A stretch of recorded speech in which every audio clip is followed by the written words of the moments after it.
And we're going to be welcoming on Lynn Clemens. I'm very excited about her. She is a wonderful, dynamic human being who focuses her whole career on bringing and making sure that organizations, why am I telling you? It's about diversity. Bring her on here. Lynn. Why am I telling people what you do? Hello. Good morning, Catherine. It's a pleasure to be on your show. Thank you. I'm so glad to have you on. I'm really excited that you decided to join me. And so tell us a little bit about your fascinating company and what it is that you're bringing to the workplace. All right. Well, our company is I've Been Vetted, but our flagship product is called Risk Karma. And our goal is to bring together risk that companies have and tie it into creating transparency, accountability, equality, and safety in the workplace for improved culture and reduced risk. Yes, 100%. And so what have you found, if anything, is one of the key issues when it comes to diversity and how that ties into other problems within the company that affect the bottom line? Right. Well, when you look at things relative to employer liability, there are issues that tie directly to EEOC violations and the culture of the company, right? Yes. And when you have a culture where the employees aren't vested and it's broken, it affects the entire organization. Yes. Yes, absolutely. And that's something that I think a lot of people don't stop and process when they're running an organization. So let's talk about, so this is our diversity episode. And you've worked in HR your whole career. You worked around in and around HR. And I work in recruiting. For anybody that doesn't know, that's what I do. I'm also developing a anti-discrimination applicant tracking system. So this is something that's a big passion point. So one thing that I think is interesting is everybody thinks that prejudice and diversity only pertains to racial issues, but that's not true. No. So there is, gender, there is sexual preference, there is age. Age is a big one right there, guys. Ageism is a huge problem right now in our workplace. There is people with disabilities. That's why we have ADA, right? So what are some of the biggest concerns that you've seen as it affects the workplace? Yeah, well, and I'm coming mainly from, granted, I managed a litigation department for large insurers, but my background is in risk managed compliance and insurance. That's true. Yeah. And with the evolving definition of who's an employee to include contractors, we're seeing an increase in risk and employer liability.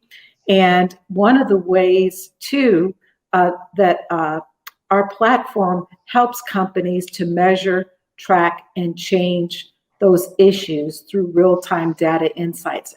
And hey, let's face it, 700 million users are anticipated to be coming online in the next few years. These are new customers. And as we spoke before, creating the right type of culture, it also equates to more profit for a company. And having that proactive inclusion and product development allows you to reach untapped audiences and ensure that your culture is the type of culture to attract the top talent so that you don't run into some of the liability risks like sexual assault or active shooter, theft, what have you. Having a diverse culture where there's an understanding of the commonalities that we have as humans here is increasingly important, and it helps companies, right, to reach those untapped audiences. Right. And I want to touch on a couple of things that you said there. So first of all, the importance of company messaging, both internally, right, to the employees and the staff, and also externally to the customer. So I ran into a great organization, wonderful organization, I'm not going to give the name for the purposes of the show, that is national, actually soon to be international, that somehow had ended up with nothing but white people in their leadership. And it was not intentional. When I brought it to their attention, there was kind of a shock value of, oh, and then it was an immediate response of, but we would take anybody. We're putting the information out there. And so I asked them, well, what are you doing to specifically market to people of diverse races and things like that? Well, nothing. and it was just a matter of not understanding that needed to be done. So what are some of the tips that you would give a company that wants to make sure that they're including everybody? Yeah, I think it's important to be able to track the initiatives that you set for diversity and inclusion. That is something that we have within our Risk Karma dashboard. And you have to, like you indicated earlier, you need to look at different areas. You need to look at gender. You need to look at race. You need to look at the extent to which people are being promoted, not just from the first line management, but all the way up to the board, because that sets the tone for the company. That's right.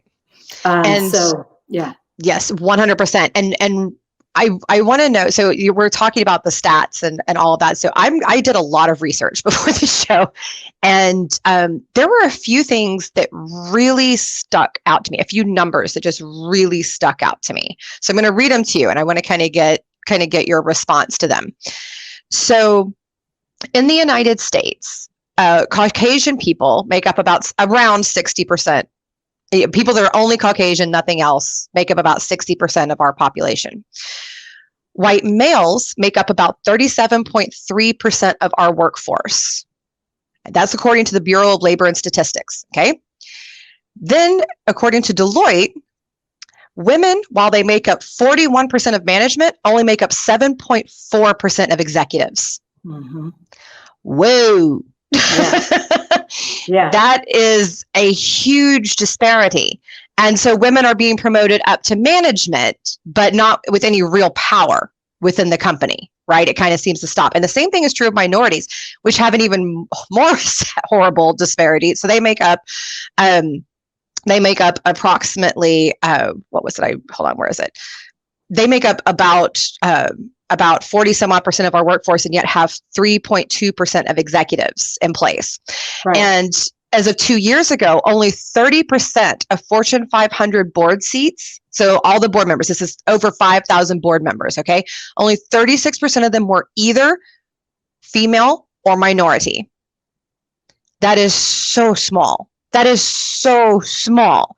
Yeah. So that means that 37.3% of our workforce is holding 64% of the true power positions. Right. And the problem with that is, I mean, like I mentioned earlier, it equates to dollars and cents. Companies are spending so much money on data to get these insights from their consumers when they can have free information by hiring a population of workers that at least represents their target market, right? You're looking at, when you mentioned, for women, $18 trillion in income in 2020. That equates to profits for a company. Yes. And so your company needs to reflect that, the percentage to which you have consumers in that category for LGBTQ market. Yes. And this was back in 2017, 917 billion, and then 1.4 trillion for Black spending power in 2020. And these are untapped customers and audiences. Yes. And so without having someone at the table, a large enough percentage, you cannot accurately market, nor is it creating the type of culture to attract the type of talent to get things done. Right. Absolutely. And I love how you talked about the talent aspect, because that's my domain. It's what I work with. Right. And I see that all the time, that in fact, this surprises a lot of people. I still have had companies over the last 4 or 5 years ask me to not hire a certain race for them, or to not bring in a certain, women, or to not bring in people of a certain age, That's insane in this day and age that this is still happening. And this is a regular occurrence in hiring, folks. Okay. And this is not exclusive to me. I've spoken to many, many, many, many recruiters and HR professionals, and it's nuts. It's absolutely nuts. The other thing that cracks me up is about when it comes to hiring is this hilarious idea that other races are lazy. So I want to take a second and just disparage that, right? We're just going to squash that ridiculous rumor right now. So again, according to the Bureau of Labor and Statistics, the number one group for participation in workforce by percentage of their population in our country are the Hispanic people. They are at the very, very top. Practically tied with Caucasian people is the Black community. And the Asian community is about 1% higher than the Caucasian and or the white and the Black communities as well. So there's nobody out there that's just lazy. There's not a group of people that is just lazy. That is completely ridiculous. Right. And yet you hear it all the time. I hear that constantly. Oh, this group is just lazy. Oh, that group is just lazy. Yeah, what's interesting is you're speaking about, terms that are used to describe, and that's another issue, right? So even when it comes to there are, biases that exist, the terms that are used, even on performance appraisals, on men versus females, and that there was a study by Dr. Lori McIntyre in regards to that. And, even how we describe ourselves, because, the populations that are not, getting promoted and getting hired at the percentage that they should be, they've, become accustomed to hearing these terms and assuming that they're okay. Right. And they may not be lazy, but they're considered terms that are not strong or empowering, or terms that the algorithm will pick up, when someone's looking for a candidate. Right. So it's very important for us to also look at how we describe ourselves. Of course, we're not going to use the terms lazy, but I hope not. Terms that are showing strength, and I think there needs to be more of an education around that. That is just kind of a recent science. So I'm hoping that more and more information is disseminated in regards to that. 100%. And I love that you're very focused around companies taking the time to use their resources, which are their people, to gather the information and to learn. In fact, I brag on my mother all the time. I on the show I do, and she started some wonderful conversations on diversity and equity and inclusion and in her organization. And some of the things that she learned were heartbreaking. Some were fascinating. The things that she just didn't know, or that the organization didn't know. And they've really started making some steps to grow as a company, and it's making the world of difference, and employee satisfaction is increasing and things like that. This is something, just talking to people makes all the difference. Bring people in and sit them down and have a conversation and go, hey, what do you think? What's going on? What's really happening? Tell me. There are things you're going to miss, especially if you're in a leadership position. There are things that are going to happen that you don't see, that once you turn your back, once you leave the room, that will be different, right? And it's important to learn what those things are, and then to come up with a plan of attack, so to speak, to fix it, to make it better, to grow.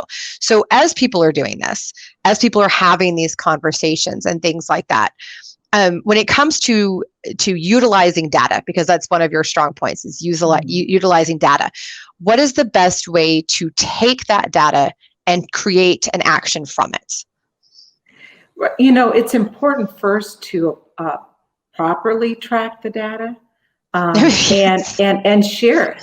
The key is to share it amongst all management level and even with transparency to the workers, because there was a book written by Reid Hoffman and Chris Ye called The Alliance, which I really like. And it talks about how important the workers are to creating a not just a great culture, but as the workers leave, they have an affinity for the culture, because that communication that you're talking about creates the team building.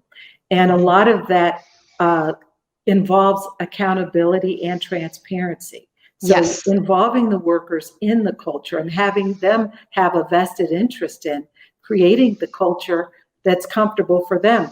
Then when you have an opening in a department and you're seeking the right candidate, your workers can help with the recruitment. Yes. And because they know what the culture is and they know what they're looking for, and involve them with recruiters and other applications like yours, which I absolutely love.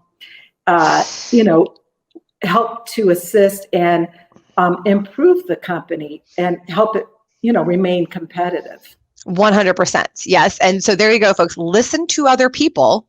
And this is even true if you're talking about your customers. Okay. You need to be listening to them and don't just send out those hokey surveys. Okay. Whether you're talking about employees or customers, nobody cares. Okay.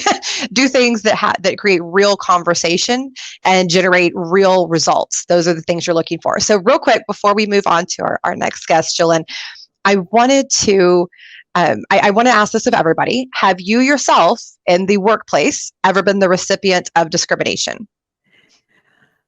Yeah, and it's a lot of times it can be indirect or statements that are made. Can you give an example?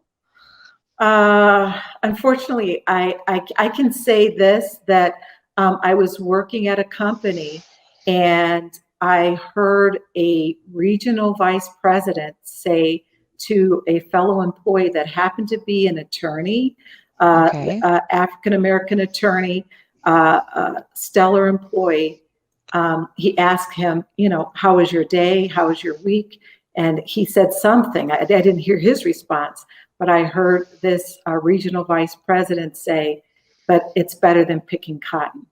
And that stuck with me. This was, that stuck with me. I could not believe it. Yeah. That's one of the worst I've ever heard. Yeah. That's bad. Yeah, really bad. And I mean, it leaves a mark, right? I remember that this was in the 1990s. And so it still happens though.